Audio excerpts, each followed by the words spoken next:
സല്ലല്ലാഹു അലൈഹി വസല്ലം പറഞ്ഞു, ഇദാ മരിദൽ അബ്ദു ഔ സാഫർ, ഒരു അടിമ, അള്ളാഹുവിൻ്റെ ഒരു അടിമ, അവൻ രോഗിയായി അതല്ലെങ്കിൽ യാത്രക്കാരനാകുമ്പോൾ ഖസ്ർ ചെയ്യേണ്ടി വരും, ജമ ചെയ്യേണ്ടി വരും, അങ്ങനെ പല കാര്യങ്ങളും യാത്രക്കാരന് അളവുകളുണ്ട്, അതിന് വരുന്നുണ്ട്. അതുപോലെ രോഗിയായി അങ്ങനെ അയാളുടെ നിസ്കാരത്തിലൊക്കെ മാറ്റം വന്നാൽ കുത്തിബ ലഹു മാ കാന യഅമലു മുഖീമൻ സഹീഹൻ, അയാൾ ആരോഗ്യവാനായിട്ടുള്ളപ്പോൾ അതുപോലെ തന്നെ നാട്ടിലുള്ള സമയത്ത് അയാൾ എങ്ങനെയാണോ നിസ്കാരവും ഒക്കെ നിർവഹിച്ചത് അതേ പ്രതിഫലം അയാൾക്ക് ലഭിക്കുമെന്നാണ്. അതുകൊണ്ട് രോഗികളായ ആളുകൾക്ക് നമ്മൾ സന്തോഷ വാർത്ത അറിയിക്കണം, ഈ കാര്യങ്ങൾ പറഞ്ഞു കൊടുക്കണം, ഈ ഹദീസ് പറഞ്ഞു കൊടുക്കണം. നിങ്ങൾ ആരോഗ്യവാനായി മസ്ജിദിൽ പോയി നിസ്കരിക്കുന്ന അതേ കൂലി നിങ്ങൾക്കുണ്ട്, അതിനോട് ബേജാറാവുണ്ട്. കാരണം രോഗികളായ ആളുകൾക്ക് പ്രയാസമായിരിക്കും. പല ആളുകൾക്കും അങ്ങനെയുള്ള പ്രയാസം വിചാരിച്ചിട്ട് തീരെ നിസ്കരിക്കാത്ത അവസ്ഥ എത്തുന്ന ആളുകളുണ്ട്. പറഞ്ഞു കൊടുക്കേണ്ട കാര്യമാണ്. നമ്മൾ പ്രത്യേകിച്ച് ഹോസ്പിറ്റലിലും അല്ലെങ്കിൽ വീട്ടിലൊക്കെ രോഗികളെ കാണാൻ പോയാൽ നമ്മൾ ഒരുപാട് മറ്റു വിഷയങ്ങളെക്കാളും ആദ്യം നമുക്ക് ചോദിക്കാണ്ട് എന്താണ്, നിസ്കരിക്കാനൊക്കെ സാധിക്കുന്നില്ലേ എന്ന് ചോദിക്കണം. പ്രത്യേകിച്ച് നമ്മുടെ നാട്ടിൽ ആളുകൾക്ക് അറിവില്ലായ്മ വളരെ കൂടുതലാണ്. ഒന്നുകിൽ അവർ തീരെ നിസ്കരിക്കാത്ത അവസ്ഥയിലേക്ക് എത്തും, എനിക്ക് പൈപ്പ് ഇട്ടിട്ടുണ്ട്, ഇനി നിസ്കരിക്കാൻ പറ്റൂല, അല്ലെങ്കിൽ എനിക്ക് അനങ്ങാൻ പറ്റൂല, അതുകൊണ്ട് നിസ്കരിക്കുകയില്ല. ചിലപ്പോൾ നല്ല ആരോഗ്യവാന്മാരായ യുവാക്കളായിരിക്കും, എന്തെങ്കിലും ആക്സിഡൻ്റ് ഒക്കെ പറ്റി ഹോസ്പിറ്റലിൽ എത്തിയാൽ കഴിയുന്നത് വരെ നിസ്കരിക്കൂല. അവന് വലിയ ദീനൊന്നും ഇല്ലാത്ത ആളാണ്, പിന്നെ അതോടെ ആ നിസ്കാരം തന്നെ കഴിഞ്ഞു, അത് പിന്നെ ഒരിക്കലും നിസ്കരിക്കൂല. കുറച്ച് ദീന് മനസ്സിലാക്കിയ ആളുകൾ, എന്നാൽ അത് അജ്ഞതയാണ് കൂടുതൽ, അങ്ങനെയുള്ള ആളുകൾ എന്ത് ചെയ്യും, ആ ദിവസം കണക്കാക്കി പിന്നീട് ഖളാ വീട്ടും. ഇത് രണ്ടും തെറ്റാണ്, ഇത് രണ്ടും പാടില്ല. മറിച്ച് അവർക്ക് നമ്മൾ പറഞ്ഞു കൊടുക്കണം, ഓരോ നിസ്കാരവും അതിൻ്റെ വക്തിൽ നിസ്കരിക്കുക. അതിന് ഓരോ വക്തിലും പ്രത്യേകം നിസ്കരിക്കാൻ പ്രയാസമുണ്ടെങ്കിൽ ജമ ചെയ്യാൻ പറ്റിയ നിസ്കാരങ്ങൾ ജമ ചെയ്യുക. ളുഹ്ർ അസ്ർ ഏതെങ്കിലും ഒരു സമയത്ത് നിസ്കരിച്ചാൽ മതി, മഗ്രിബ് ഇശാ ഏതെങ്കിലും ഒരു സമയത്ത് നീ ജമ ചെയ്ത് നിസ്കരിച്ചാൽ മതി. സുബൈൻ്റെ സമയത്ത് തന്നെ ഖളാവാതെ നീ നിസ്കരിക്കേണ്ടതുണ്ട്, ഇത് പറഞ്ഞു കൊടുക്കുക. അപ്പോൾ അവൻ്റെ കാരണങ്ങൾ പറയും, അപ്പോൾ നിങ്ങൾ മനസ്സിലാക്കി പറഞ്ഞു കൊടുക്കണം. അവൻ പറയും എനിക്ക് ഒന്നും എടുക്കാൻ പ്രയാസം ഉണ്ടോ, തയമ്മം നമ്മൾ പഠിച്ചിട്ടുണ്ട്, തയമ്മുമിൻ്റെ കാര്യം പറഞ്ഞു കൊടുക്കുക. ഒരല്പം പൊടിമണ്ണ് നീ ഒരു ട്രേലാക്കി അവിടെ വെച്ചു കൊടുത്താൽ മതി, എല്ലാ വക്തിനും അതേ മണ്ണ് തന്നെ മതി, ഓരോ നിസ്കാരത്തിനും വേറെ വേറെ മണ്ണ് വേണ്ട. അതല്പം ഒരു ചെറിയൊരു ട്രേലാക്കി വെച്ചു കൊടുത്താൽ വളരെ നിസ്സാരമായ കാര്യമാണ്. അല്ലെങ്കിൽ ന്യൂസ് പേപ്പറിലാക്കി വെച്ചു കൊടുത്താൽ ഓരോ വക്തിനും തയമ്മും ചെയ്യാം. തയമ്മും എല്ലാ രോഗികൾക്കും അത് അനുവദിക്കപ്പെട്ടതല്ല, നമ്മൾ പറഞ്ഞിട്ടുണ്ട്. തയമ്മും വെള്ളം ഉപയോഗിക്കാൻ പ്രയാസമുള്ള ആളുകൾക്ക്, അതല്ലെങ്കിൽ വെള്ളത്തിൻ്റെ ലഭ്യത ഇല്ലാത്ത ആളുകൾക്ക് മാത്രമാണ്.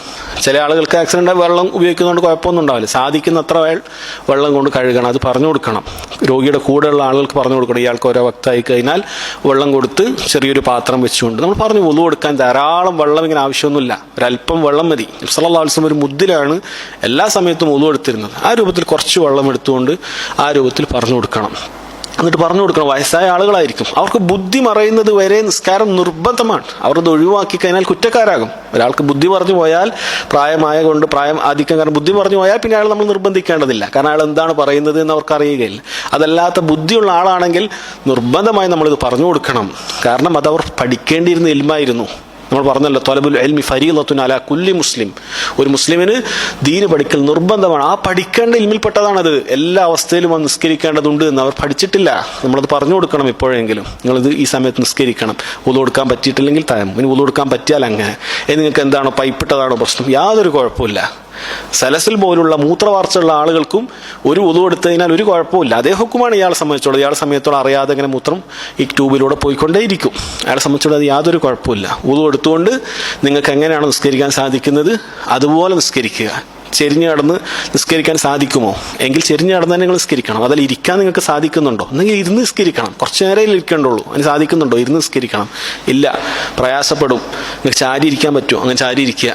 ഇല്ല, ചെരിഞ്ഞ് കടന്നിരിക്കാൻ പറ്റുമോ, ഇല്ല, മലർന്നേ എനിക്ക് കിടക്കാൻ പറ്റുള്ളൂ. മലർന്നേ കിടക്കാൻ പറ്റുമോ എന്ന് നമ്മൾ പറയുന്നത് പോലെ ഖിബിലക്ക് നേരെ അയാളെ കട്ടിൽ ആക്കി കൊടുക്കാൻ പറ്റുമെങ്കിൽ അങ്ങനെ ചെയ്യുക. ചിലപ്പോൾ അങ്ങനെ പറ്റാത്ത അവസ്ഥകൾ വരാം, അയാൾക്ക് അങ്ങോട്ടും ഇങ്ങോട്ടും മാറാൻ പറ്റാത്ത.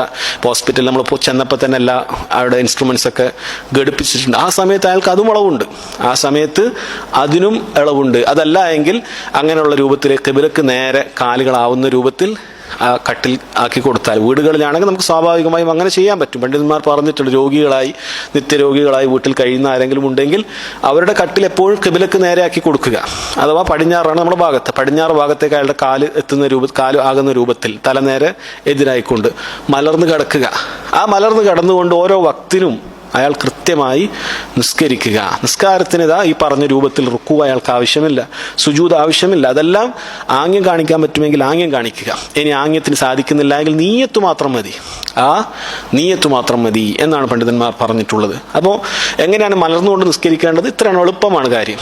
നാം നേരത്തെ ചെരിഞ്ഞുകൊണ്ട് പറഞ്ഞതുപോലെ തന്നെ അയാൾ കിടക്കുന്നു, പക്ഷേ തല കിബിലക്ക് എതിരായിരിക്കും, കാലായിരിക്കും കിബിലക്ക് നേരെ. ചില ആളുകൾക്ക് അത് അറിയില്ല, ചില ആളുകൾക്ക് അതൊരു അത്ഭുതമായി ചോദിച്ചിട്ടുണ്ട്. കാരണം കിബിലക്ക് നേരെ കാല് നീട്ടരുത് എന്ന് ആളുകൾ പറയാറുണ്ട്. അതിന് യാതൊരു അസ്സലുമില്ല.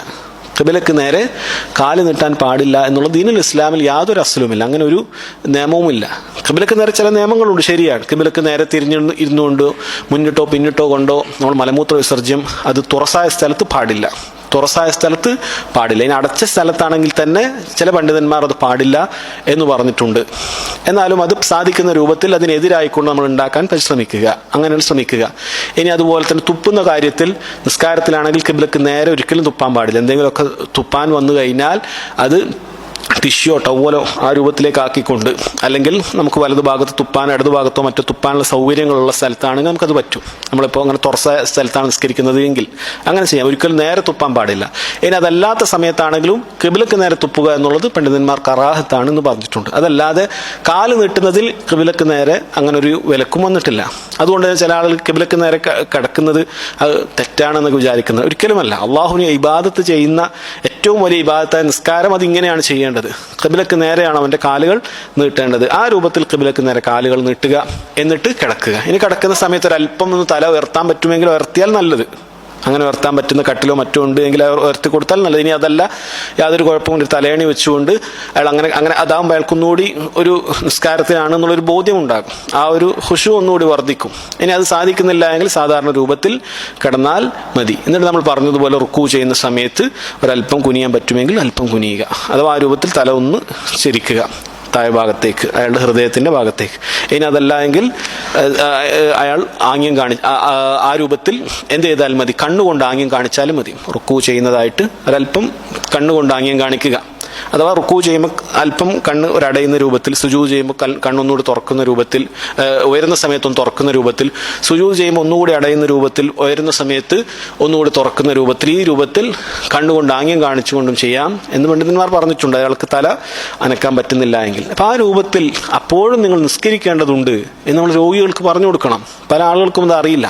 ആളുകൾ വിചാരിക്കും ഇതൊക്കെ കഴിഞ്ഞ അള്ളാഹ് ഇങ്ങനെയൊക്കെ ഞാൻ നിസ്കരിച്ച അള്ളാഹ് എന്നെ ശിക്ഷിക്കും എന്നാണ് അവർ ഭയപ്പെടുന്നത്. നേരെ വിപരീതമാണ് അവർ മനസ്സിലാക്കിയിട്ടുള്ളത്. ഈ അവസ്ഥയിൽ നീ നിസ്കരിക്കാതിരുന്നാൽ അതാണ് നിനക്ക് കൂടുതൽ അപകടം. നീ രോഗിയായി കിടക്കുകയാണ്. അള്ളാഹുവിലേക്ക് കൂടുതൽ ഇബാദത്ത് ചെയ്ത് അള്ളാഹുവിനോട് ദുആ ചെയ്യേണ്ട അവസ്ഥയിലാണ് നിങ്ങളുള്ളത്. അള്ളാഹുവിനോട് നമ്മൾ ഈ രോഗം ശിഫയാകുന്നതിന് വേണ്ടി, ആഫിയത്ത് കിട്ടുന്നതിന് വേണ്ടി നിങ്ങൾ കൂടുതൽ ദുആ ചെയ്യേണ്ട അവസ്ഥയിലാണ് നിങ്ങളുള്ളത്. ആ സമയത്ത് അള്ളാഹുവിന് ഇബാദത്ത് ചെയ്യാതെ നന്ദി കെട്ടവനായിക്കൊണ്ട് നമ്മൾ അവസാനമായി പോകാൻ പാടില്ല എന്ന് അവർക്ക് പ്രത്യേകിച്ച് പറഞ്ഞു കൊടുക്കണം. ഇങ്ങനെ വയസ്സായിട്ടും മറ്റു ഏത് രൂപത്തിൽ രോഗമായി കിടക്കുന്ന ആളുകൾക്കാകട്ടെ, നിങ്ങൾ ഹോസ്പിറ്റലിൽ സന്ദർശിക്കുന്ന സമയത്താകട്ടെ, വീട്ടിലാകട്ടെ പറഞ്ഞു കൊടുക്കണമെങ്കിൽ സാധിക്കുന്ന രൂപത്തിൽ നിസ്കരിച്ചോളൂ. ഇതിൽ യാതൊരു കറാഹത്ത് തന്നെ ഇല്ല, ഒരു കറാഹത്ത് പോലുമില്ല. വുളു ഇല്ലാതെ തയമ്മും ചെയ്തുകൊണ്ട് നിസ്കരിക്കുന്ന, അതല്ലെങ്കിൽ കിബിലക്ക് നേരെ അല്ലാതെ, റുക്കൂ ഇല്ലാതെ, സുജൂദ് ഇല്ലാതെ സാധിക്കാത്ത ആളുകൾ നിസ്കരിക്കുന്നതിൽ യാതൊരു കറാഹത്ത് പോലുമില്ല.